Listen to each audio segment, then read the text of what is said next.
ആരാധനാലയങ്ങളിൽ നിന്നോ പൊതുസ്ഥലങ്ങളിൽ നിന്നോ ചപ്പൽ, അതായത് പാദരക്ഷ കാണാതെ പോയാൽ ചെയ്യേണ്ടത്.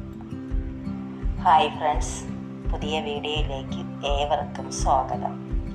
ഇന്ന് സംസാരിക്കുന്നത് സാധാരണയായി നടക്കുന്ന ഒരു സംഭവമാണ്. അതായത് ഈ ആരാധനാലയങ്ങളിൽ നിന്നും അല്ല എങ്കിൽ പൊതുസ്ഥലങ്ങളിൽ നിന്നും ചപ്പൽ കാണാതെ പോകുന്നത് സർവ്വസാധാരണമായ ഒരു കാര്യമാണ്. ഇത് സംഭവിക്കുന്നത് വ്യത്യസ്തമായ രീതിയിലാണ്. ഇതിൻ്റെ ഒരു എളുപ്പ വഴി എന്ന് പറഞ്ഞാൽ, ചപ്പൽ സൂക്ഷിക്കുന്ന സ്ഥലത്ത് 5 രൂപ കൊണ്ടുവന്ന് കൊടുത്തു കഴിഞ്ഞാൽ നമ്മുടെ ചപ്പലും ബാഗുമെല്ലാം ഭദ്രമായിട്ട് അവിടെ ഇരിക്കും. എന്നാൽ എല്ലാ സ്ഥലത്തും നമുക്കിങ്ങനെയുള്ള ഒരു കീപ്പിംഗ് ഫെസിലിറ്റി ഉണ്ടാകണമെന്നില്ല. അപ്പോൾ നമ്മൾ പെട്ടുപോകും. അവിടെയാണ് ഈ ചപ്പൽ ഇങ്ങനെ മോഷണം പോകുന്നത്, അല്ലെങ്കിൽ കുറച്ച് പേര് മാറിയെടുക്കുന്നത്.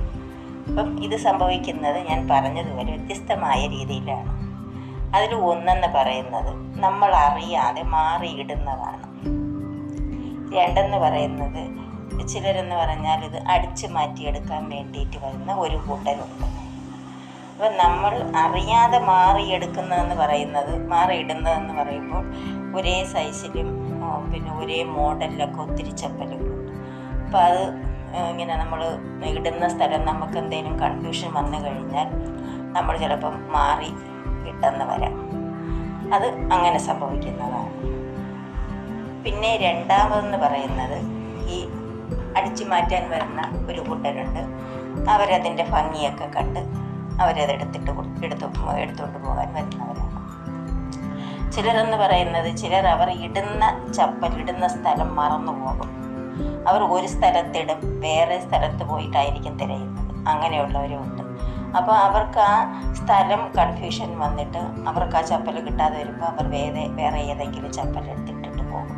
അപ്പം വേറെ സ്ഥലത്ത് അങ്ങനെയുള്ളവർ കൊണ്ടുവന്ന് ഇട്ടിട്ട് അവർ മാറി, അവർക്ക് ആ സ്ഥലം തിരിച്ചറിയാതെ വേറെ ഏതെങ്കിലും ചപ്പൽ എടുത്തിട്ട് പോകുന്നവരും ഉണ്ട്. അങ്ങനെ എന്തായാലും ചപ്പൽ കാണാതെ പോകുമ്പോൾ ഒരു കൂട്ടർ അവരുടെ സൈസിന് അവിടെ എവിടെയെങ്കിലും കിടക്കുന്ന ചപ്പൽ എടുത്തിട്ടിട്ട് പോകും. കാരണം ഉടനെ ചപ്പൽ വാങ്ങാൻ പറ്റാത്തൊരു സാഹചര്യമായിരിക്കും. അല്ലെങ്കിൽ മഴയോ ചെളിയോ ഒക്കെ ആണെങ്കിൽ ചപ്പലിടാതെ പോകാനും പ്രയാസമാണ്. അപ്പോൾ നമുക്ക് സൗകര്യപ്രദമായ ചപ്പൽ നോക്കി നമ്മളിടും. എന്നാൽ ഇതിൽ കൂടെ സംഭവിക്കുന്നത് എന്തെന്നാൽ, നിങ്ങൾ മറ്റൊരാളിൻ്റെ ചപ്പൽ ധരിക്കുമ്പോൾ ആ വ്യക്തിയുടെ എനർജിയാണ് നിങ്ങളിൽ അഫക്റ്റ് ചെയ്യും. എന്തെന്നാൽ ആ വ്യക്തി